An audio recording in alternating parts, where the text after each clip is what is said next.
Hi there, and welcome to Wednesday. Well, it's Psalm 9 today, and it's a longer psalm, but I just want to focus on a few verses from this psalm.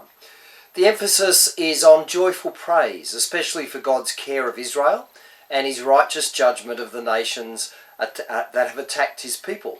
So you find the theme of judgment and justice in several verses in this psalm. But it starts with praise. It says, "I will praise you, O Lord, for all my heart. I will tell of all your wonders. I will be glad and rejoice. I will sing praise to your name, O Most High." And then it goes on to talk about the fact that the enemies have been turned back. It says in verse 3, "My enemies turn back, they stumble and perish before you. You have upheld my right and my cause. You have sat on your throne, judging righteously."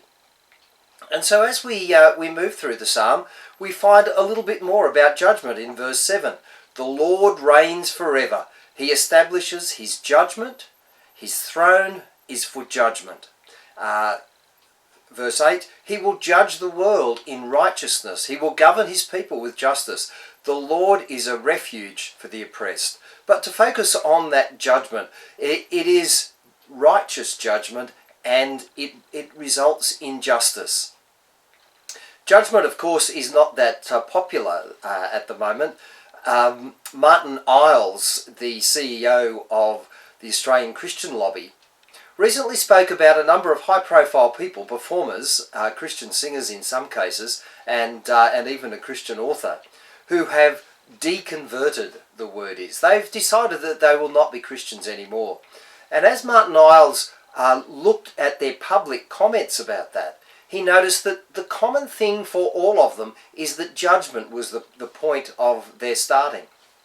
I might say that it went on to be other things, and one of the things was that they parted from their long-term partner or wife and took up another relationship, which interests me as well. But the starting point was judgment.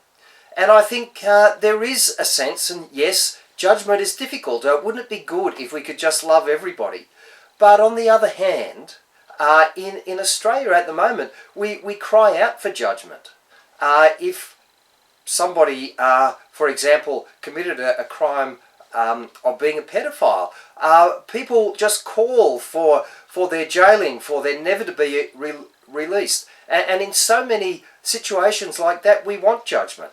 And to say that, for example, if there was no judgment, well, we would then be agreeing that what Hitler did in killing so many millions of people and trying to exterminate Jews, that's okay. There's no judgment for that. And it sort of reaches this point where, well, who should be judged? What should be judged? Well, it ends up being someone who's just slightly different from me. So when you think it through, judgment might sound harsh, but it's actually essential.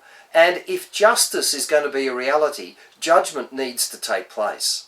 But the other part of this psalm, it moves on in verse 9, "The Lord is a refuge for the oppressed, a stronghold in times of trouble. Those who know your name will trust in you, for you, Lord, have never forsaken those who seek you." You see, this is the two strands of God. He's a righteous, just judge, but he's also a refuge and a stronghold who we can flee to.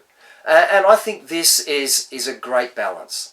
So I hope you can think about these things and see that judgment is necessary if there is going to be justice in the world. Bye for now.